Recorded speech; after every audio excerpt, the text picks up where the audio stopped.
My fellow Americans, this is the 34th time I'll speak to you from the Oval Office, and the last. We've been together 8 years now, and soon it'll be time for me to go. But before I do, I wanted to share some thoughts, some of which I've been saving for a long time. It's been the honor of my life to be your president. So many of you have written the past few weeks to say thanks, but I could say as much to you. Nancy and I are grateful for the opportunity you gave us to serve. One of the things about the presidency is that you're always somewhat apart.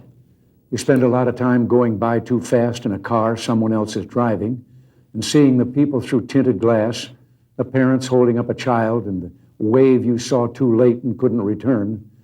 And so many times I wanted to stop and reach out from behind the glass and connect. Well, maybe I can do a little of that tonight. People ask how I feel about leaving, and the fact is, parting is such sweet sorrow. The sweet part is California and the ranch and freedom. The sorrow, the goodbyes, of course, and leaving this beautiful place. You know, down the hall and up the stairs from this office is the part of the White House where the president and his family live. There are a few favorite windows I have up there that I like to stand and look out of early in the morning. The view is over the grounds here to the Washington Monument, and then the Mall, and the Jefferson Memorial. But on mornings when the humidity is low, you can see past the Jefferson to the river, the Potomac, and the Virginia shore. Someone said that's the view Lincoln had when he saw the smoke rising from the Battle of Bull Run. Well, I see more prosaic things. The grass on the banks, the morning traffic as people make their way to work, now and then a sailboat on the river. I've been thinking a bit at that window. I've been reflecting on what the past 8 years have meant and mean. And the image that comes to mind like a refrain is a nautical one. A small story about a big ship and a refugee and a sailor. It was back in the early 80s, at the height of the boat people, and the sailor was hard at work on the carrier Midway, which was patrolling the South China Sea. The sailor, like most American servicemen, was young, smart, and fiercely observant. The crew spied on the horizon a leaky little boat, and crammed inside were refugees from Indochina hoping to get to America. The Midway sent a small launch to bring them to the ship in safety. As the refugees made their way through the choppy seas, one spied the sailor on deck and stood up and called out to him. He yelled, "Hello, American sailor. Hello, freedom man." A small moment with a big meaning. A moment the sailor who wrote it in a letter couldn't get out of his mind. And when I saw it, neither could I. Because that's what it was to be an American in the 1980s. We stood again for freedom. I know we always have, but in the past few years, the world, again, and in a way we ourselves, rediscovered it. It's been quite a journey this decade, and we held together through some stormy seas. And at the end, together, we're reaching our destination. The fact is, from Grenada to the Washington and Moscow summits, from the recession of 81 to 82 to the expansion that began in late 82 and continues to this day, we've made a difference. The way I see it, there were two great triumphs, two things that I'm proudest of. One is the economic recovery in which the people of America created and filled 19 million new jobs. The other is the recovery of our morale. America is respected again in the world and looked to for leadership. Something that happened to me a few years ago reflects some of this.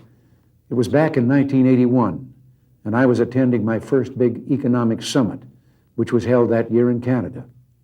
The meeting place rotates among the member countries. The opening meeting was a formal dinner for the heads of government of the 7 industrialized nations. Well, I sat there like the new kid in school and listened. And it was all Francois this and Helmut that. They dropped titles and spoke to one another on a first-name basis. Well, at one point, I sort of leaned in and said, "My name's Ron." But in that same year, we began the actions we felt would ignite an economic comeback. Cut taxes and regulation. Started to cut spending. And soon the recovery began. The economy would cause inflation to soar and bring about economic collapse.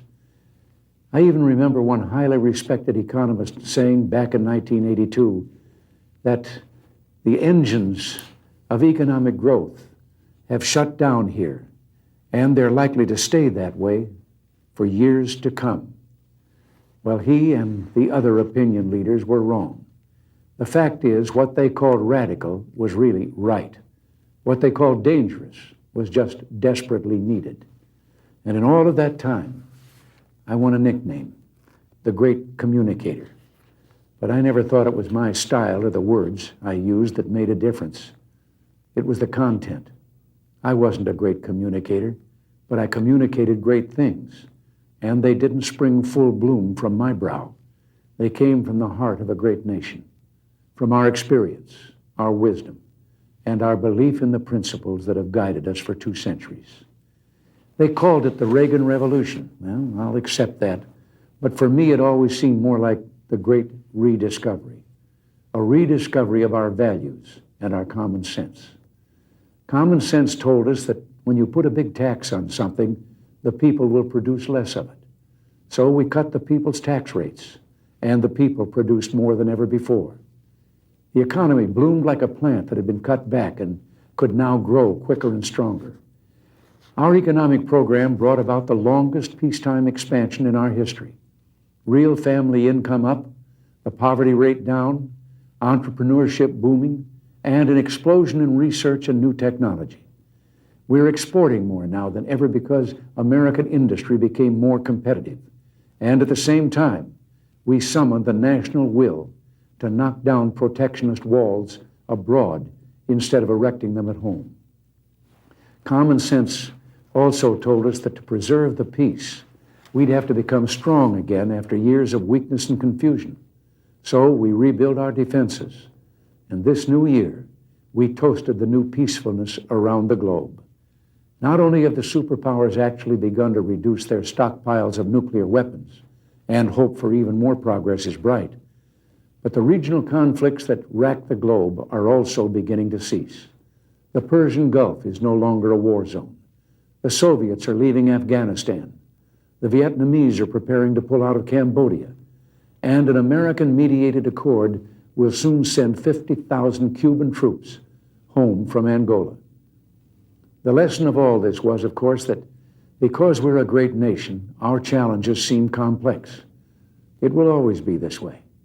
But as long as we remember our first principles and believe in ourselves, the future will always be ours. Countries across the globe are turning to free markets and free speech and turning away from the ideologies of the past.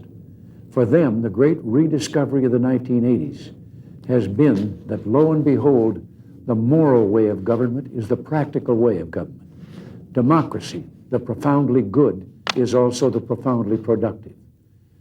When you've got to the point where you can celebrate the anniversaries of your 39th birthday, you can sit back sometimes, review your life, and see it flowing before you. For me, there was a fork in the river, and it was right in the middle of my life. I never meant to go into politics. It wasn't my intention when I was young. But I was raised to believe you had to pay your way for the blessings bestowed on you. I was happy with my career in the entertainment world, but I ultimately went into politics because I wanted to protect something precious. Ours was the first revolution in the history of mankind that truly reversed the course of government, and with 3 little words: we the people. We the people tell the government what to do. It doesn't tell us. We the people are the driver. The government is the car, and we decide where it should go and by what route and how fast. Almost all the world's constitutions are documents in which governments tell the people what their privileges are. Our Constitution is a document in which we, the people, tell the government what it is allowed to do. We, the people, are free. This belief has been the underlying basis for everything I've tried to do these past 8 years. But back in the 1960s, when I began, it seemed to me that we'd begun reversing the order of things, that through more and more rules and regulations and confiscatory taxes, the government was taking more of our money, more of our options, and more of our freedom.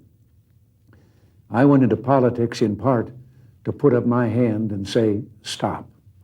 I was a citizen politician, and it seemed the right thing for a citizen to do.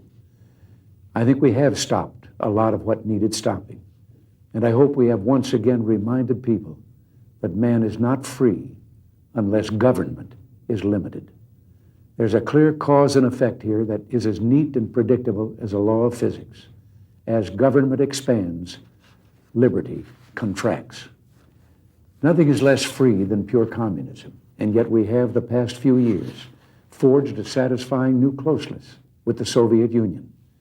I've been asked if this isn't a gamble, and my answer is no, because we're basing our actions not on words, but deeds. The détente of the 1970s was based not on actions, but promises. They'd promised to treat their own people and the people of the world better, but the Gulag was still the Gulag, and the state was still expansionist, and they still waged proxy wars in Africa, Asia, and Latin America. Well, this time, so far, it's different. President Gorbachev has brought about some internal democratic reforms and begun the withdrawal from Afghanistan. He has also freed prisoners whose names I've given him every time we've met. But life has a way of reminding you of big things through small incidents.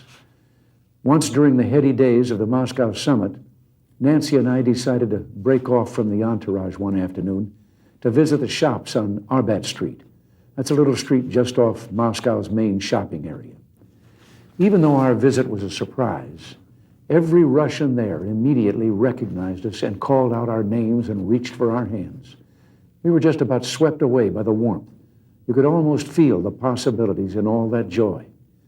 But within seconds, a KGB detail pushed their way toward us and began pushing and shoving the people in the crowd. It was an interesting moment. It reminded me that while the man on the street in the Soviet Union yearns for peace, the government is communist, and those who run it are communists. And that means we and they view such issues as freedom and human rights very differently. We must keep up our guard, but we must also continue to work together to lessen and eliminate tension and mistrust. My view is that President Gorbachev is different from previous Soviet leaders. I think he knows some of the things wrong with his society and is trying to fix them.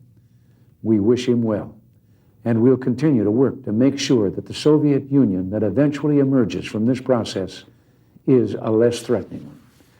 What it all boils down to is this: I want the new closeness to continue, and it will, as long as we make it clear that we will continue to act in a certain way as long as they continue to act in a helpful manner. If and when they don't, at first pull your punches. If they persist, pull the plug. It's still trust, but verify. It's still play, but cut the cards. It's still watch closely, and don't be afraid to see what you see. I've been asked if I have any regrets. Well, I do. The deficit is one. I've been talking a great deal about that lately, but tonight isn't for arguments, and I'm going to hold my tongue. But in observation, I've had my share of victories in the Congress, but what few people noticed is that I never won anything you didn't win for me. They never saw my troops. They never saw Reagan's regiments, the American people. You won every battle with every call you made and letter you wrote demanding action. Well, action is still needed. If we're to finish the job, Reagan's regiments will have to become the Bush brigades. Soon he'll be the chief, and he'll need you every bit as much as I did. Finally, there is a great tradition of warnings in presidential farewells, and I've got one that's been on my mind for some time. But oddly enough, it starts with one of the things I'm proudest of in the past 8 years, the resurgence of national pride that I called the new patriotism. This national feeling is good, but it won't count for much, and it won't last unless it's grounded in thoughtfulness and knowledge. An informed patriotism is what we want. And are we doing a good enough job teaching our children what America is and what she represents in the long history of the world? Those of us who are over 35 or so years of age grew up in a different America. We were taught very directly what it means to be an American. And we absorbed almost in the air a love of country and an appreciation of its institutions. If you didn't get these things from your family, you got them from the neighborhood, from the father down the street who fought in Korea, or the family who lost someone at Anzio. Or you could get a sense of patriotism from school. And if all else failed, you could get a sense of patriotism from the popular culture. The movies celebrated democratic values and implicitly reinforced the idea that America was special. TV was like that too, through the mid-60s. But now we're about to enter the 90s, and some things have changed. Younger parents aren't sure that an unambivalent appreciation of America is the right thing to teach modern children. And as for those who create the popular culture, well-grounded patriotism is no longer the style. Our spirit is back, but we haven't re-institutionalized it. We've got to do a better job of getting across that America is freedom. Freedom of speech, freedom of religion, freedom of enterprise, and freedom is special and rare. It's fragile. It needs production. So we've got to teach history based not on what's in fashion, but what's important. Why the Pilgrims came here, who Jimmy Doolittle was, and what those 30 seconds over Tokyo meant. You know, 4 years ago, on the 40th anniversary of D-Day, I read a letter from a young woman writing to her late father, who had fought on Omaha Beach. Her name was Lisa Zanata Henn, and she said, "We will always remember. We will never forget what the boys of Normandy did." Well, let's help her keep her word. If we forget what we did, we won't know who we are. I'm warning of an eradication of the American memory that could result ultimately in an erosion of the American spirit. Let's start with some basics. More attention to American history and a greater emphasis on civic ritual. And let me offer lesson number 1 about America. All great change in America begins at the dinner table. So tomorrow night in the kitchen, I hope the talking begins. And children, if your parents haven't been teaching you what it means to be an American, let them know and nail them on it. That would be a very American thing to do. And that's about all I have to say tonight, except for one thing. The past few days, when I've been at that window upstairs, I've thought a bit of the shining city upon a hill. The phrase comes from John Winthrop, who wrote it to describe the America he imagined. What he imagined was important because he was an early pilgrim, an early freedom man. He journeyed here on what today we'd call a little wooden boat. And like the other pilgrims, he was looking for a home that would be free. I've spoken of the shining city all my political life, but I don't know if I ever quite communicated what I saw when I said it. But in my mind, it was a tall, proud city built on rocks stronger than oceans, windswept, God-blessed, and teeming with people of all kinds living in harmony and peace. A city with free ports that hummed with commerce and creativity. And if there had to be city walls, the walls had doors, and the doors were open to anyone with the will and the heart to get here. That's how I saw it and see it still. And how stands the city on this winter night? More prosperous, more secure, and happier than it was 8 years ago. But more than that, after 200 years, 2 centuries, she still stands strong and true on the granite ridge, and her glow is held steady no matter what storm. And she's still a beacon, still a magnet for all who must have freedom, for all the pilgrims from all the lost places who are hurtling through the darkness toward home. We've done our part, and as I walk off into the city streets, a final word to the men and women of the Reagan Revolution, the men and women across America who for 8 years did the work that brought America back. My friends, we did it. We weren't just marking time. We made a difference. We made the city stronger. We made the city freer. And we left her in good hands. All in all, not bad. Not bad at all. And so, goodbye. God bless you. And God bless the United States of America.